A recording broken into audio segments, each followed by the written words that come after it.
Hi, I'm Rich and welcome to Rich Gear Shop. Today we are talking about why I use an analog mixing console in my studio. Now you're probably thinking is why I have this camera pointing to this Allen & Heath GL 2400 40 channel 4 bus mixing console. Well, the reason why is because this 40 channel 4 bus mixing console is the heart of my studio. And at one time I was mixing in the box. Well, before I mixed in the box, I mixed outside of the box, and that was great. And then at some point, when plugins got better and DAWs got better, in terms of for recording and mixing, I said, well, I'm just going to go all in and just mix in the box.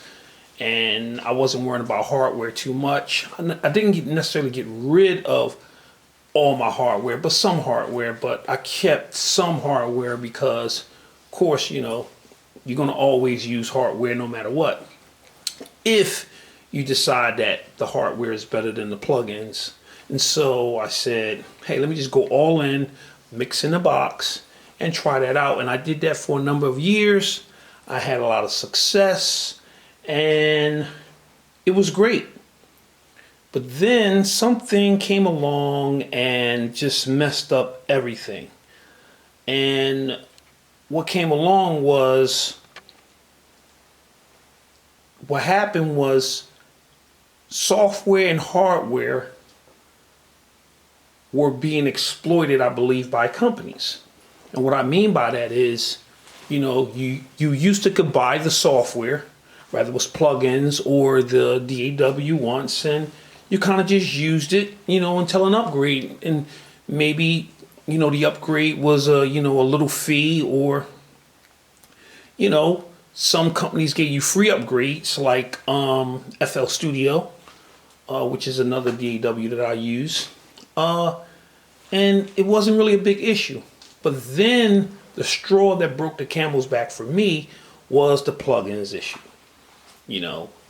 And what happened was with plugins, it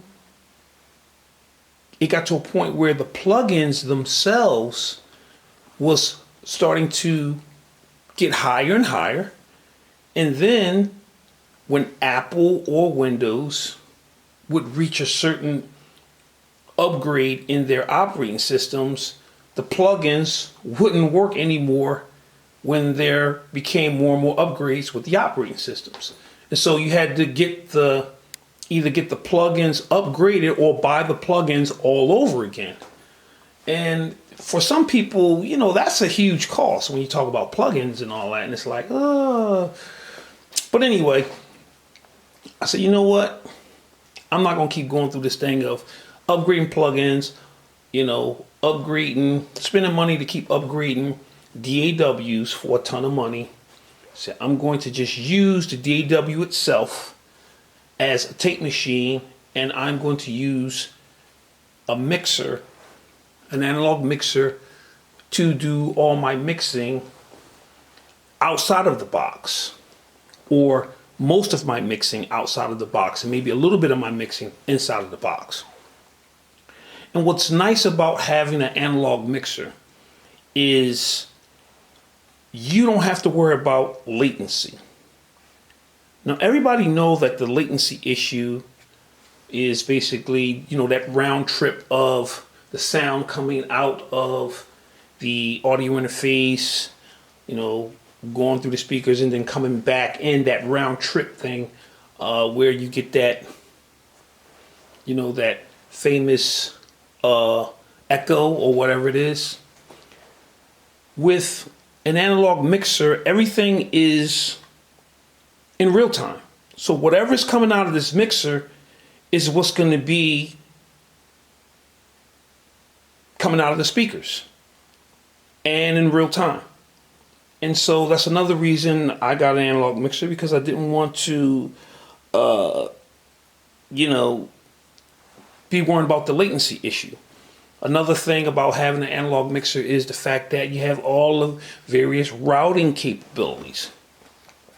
You know, you have, you know, your buses, you have your your subgroups, you have your direct outs if you got direct outs, and you have also, stereo outs and, matrix outs, if you got a matrix on it like this particular Allen and Heath mixer that I got here.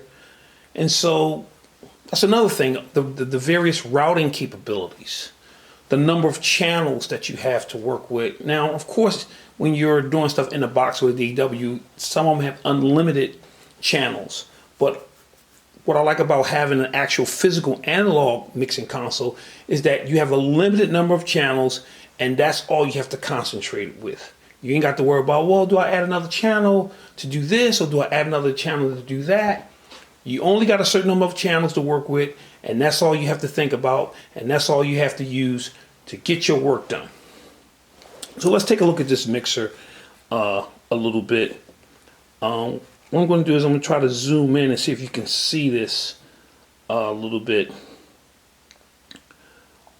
But we have basically on this mixer 24 channels on the left side of this mixer. Now this is a live, first of all, this is a live studio mixer, but it also can be used in the studio as well. So it has a number of applications. It can be used in the studio, it can be used as live, it can be used as a front of house mixer, and it can also be used as a monitoring mixer because it has a dual functionality capability, which is really nice with what Allen and Heath does with their mixers. So on the first side of this analog mixer, you have, like I said before, 24 channels, 22 channels of 22 channels that are monologue. Oh, I'm sorry, 22 channels that are in mono, and 2 channels that are stereo channels. In the middle, you have your center section, or your master section, and you have where you see the red buttons, those are your subgroups. Up at the top of the mixer, if you can see, is your matrix. And that allows you to basically be able to put in zone speakers, some extra monitors, some mono speakers for different rooms and so forth. Really, really, really, really nice. And you can use the matrices for other things too as well, but that's not what this video is about. On the right side of this mixer, you have 16 channels, 16 mono channels. Now what's nice about this board, I'm going to try to get this camera up and get just a little bit closer if I can. If it shakes a little bit, I'm very, very sorry. But we're going to lift this up and get you to see a little bit more closer. Now, what you see here is up at the top. Okay, there is 48 volt phantom power on all the channels. Polarity buttons on all the channels, and line in buttons on all the channels as well. Each channel also has auxiliary, and each channel also has a semi-parametric EQ as well, which is really, really nice. And also, so you see in the middle section, you have your matrix or matrix. I believe it's a 4x8 or 8x4, if I'm not mistaken. And of course, as you can see down the bottom, you have your subgroups, your left-right main mix, and also a mono channel as well, or mono mix channel as well. And also, what's nice about this mixer is, I'm gonna see if I can zoom back out a little bit, is if you come down, you can see that it has LED meters on all the channels. So you can see if you're clipping or if you're just pushing the signal too hard. You got your left, right routing buttons, and you have your subgroups. So you have your left, right. Here you have your left, right. You have your subgroups 1 and 2 and 3 and 4. And so what that simply just means is you can route the signal to your subgroups or your left, right main mix. And also, what I also like about this particular analog board is that it just works. It's really stable. I mean, really stable. Very reliable. So far, I haven't had any issues with it. All the inputs work on it. All the outputs work on it. I mean, it's just an amazing piece of gear. All the inputs work. All the outputs work. The direct outs work on it. All the switches, all the buttons, all the controls. The only thing that I'm having a little bit of issue is I believe it's the left LED meter for the left right mix bus, the left one. I believe that's this one right here. There's a little issue with that. The light, it's a little light, but I can still see it, but that's not a deal breaker. And also there are some scratchy channels, but that's not an issue either. Those are easy fixes. But it's been a very reliable board so far for me, and I'm really loving it. And I got this board for a very good price. I got this board for about $750, and I bought it, believe it or not, off of Reverb, and it belonged to a church that was going all digital, and they were trying to get rid of it, and I couldn't believe the price. And I said, oh my goodness, I said, I got to get this thing. And just went on Reverb, hurried up and bought it before somebody else did, and it's been very reliable thus far. I had a couple other analog boards. I had a Soundcraft LX2i, I believe it's called, and that thing broke down on me real fast, real bad. Also had a Behringer board. Believe it or not, the Behringer board was really reliable. It never broke down on me. I gave it to a friend of mine who needed a mixing console. Gave it to him because he didn't really have anything that he could use to record a lot of musicians, and so gave it to him. But I got this board, and so I'm very happy with it. It's been very reliable. I don't have to worry about spending any more money. I don't have to worry about routing capabilities.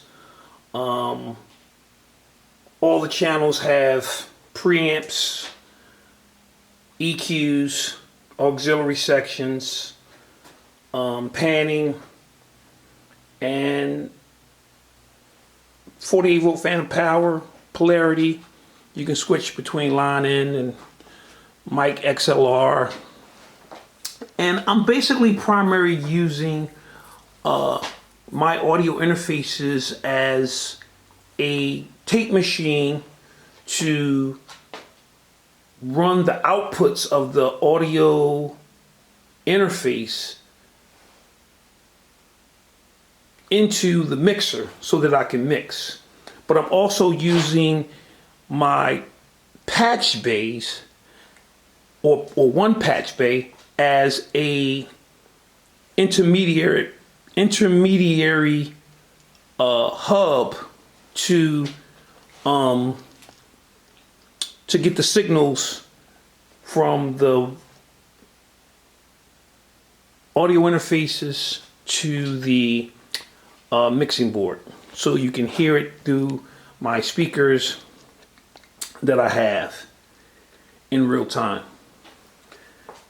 And so that's my reason that I got those are some of the reasons why I'm using a analog mixing console in my studio.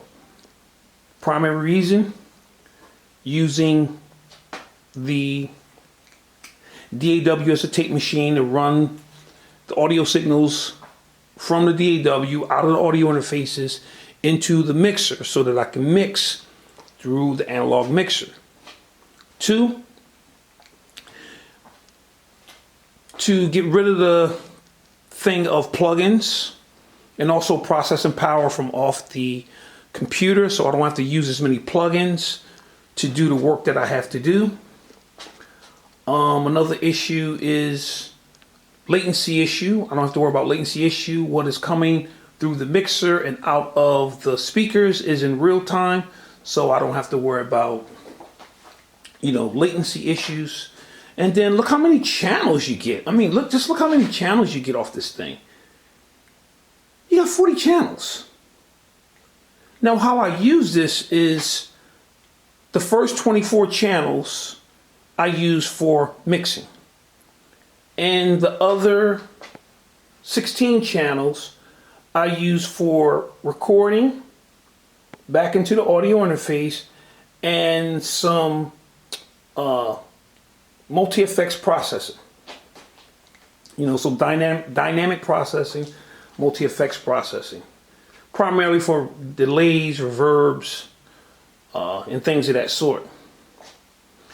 And another beautiful thing about this board is that it has direct outputs on all the channels. Direct outputs.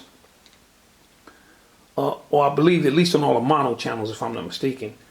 And what's nice about having that is I can open this board up and I can switch between plug in a microphone or a guitar or bass and have it record directly out from the direct out into the audio interface without any EQ or coming down the channel strip.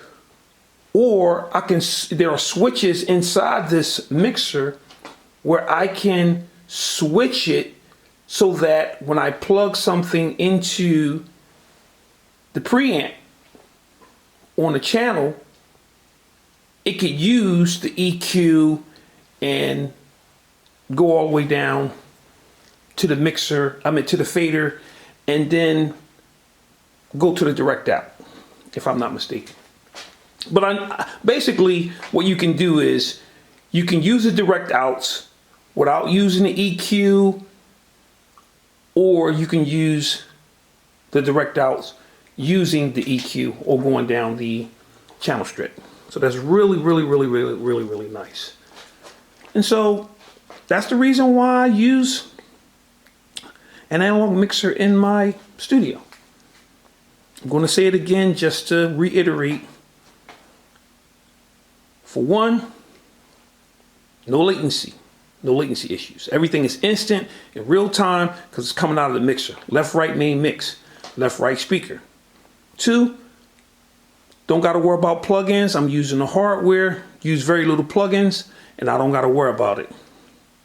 3, take some processing power from off the computer because I'm running the signals from out of the audio interfaces into the mixer, and I can use more of my hardware that I got that I'm not going to really show you or talk about today. You might see a little bit of it as I'm moving around, but I'm not doing it. And then another reason why I'm using it is because, once again, by using the DAW as a tape machine, I don't have to worry about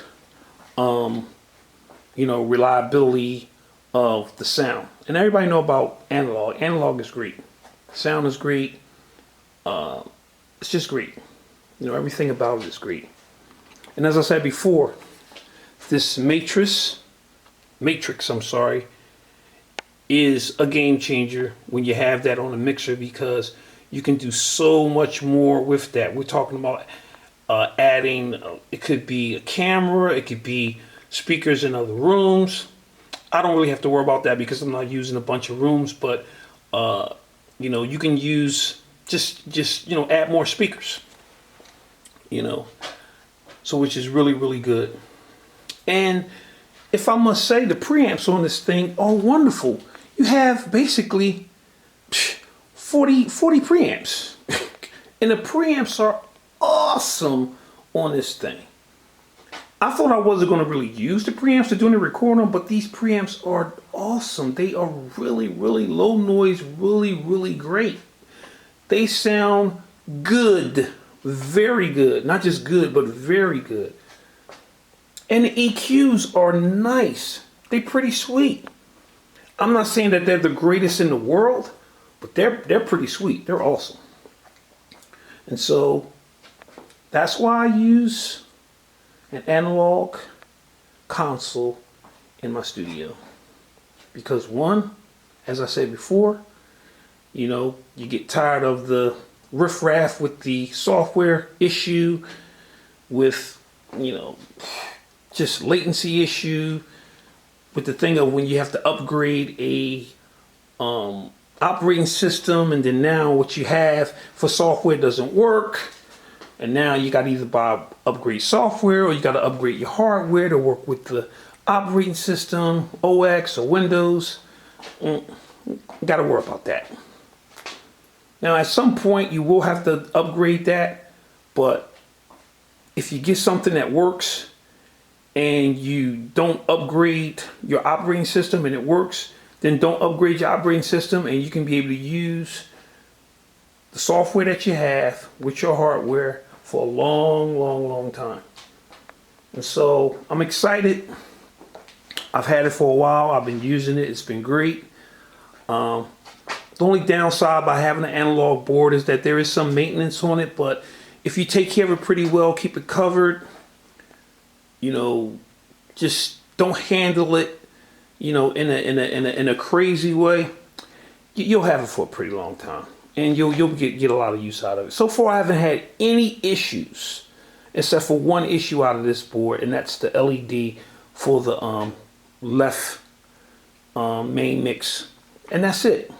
Other than that, this board has been working perfect for me, and I'm loving it. And I just wanted to share that with you guys.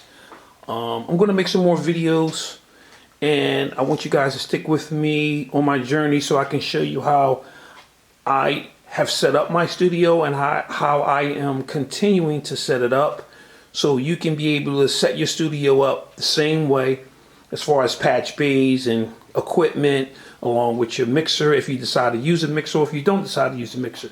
A lot of people are doing hybrid mixing now, and a lot of people are going back to using an analog mixer. Some people are standing in the box. Hey, that's great. I don't knock them, but a lot of people are going back to having mixers, because having a mixer allows you to be able to it seems like you just move faster. You don't have to think about anything, and you don't have to worry about a mouse control to do a task.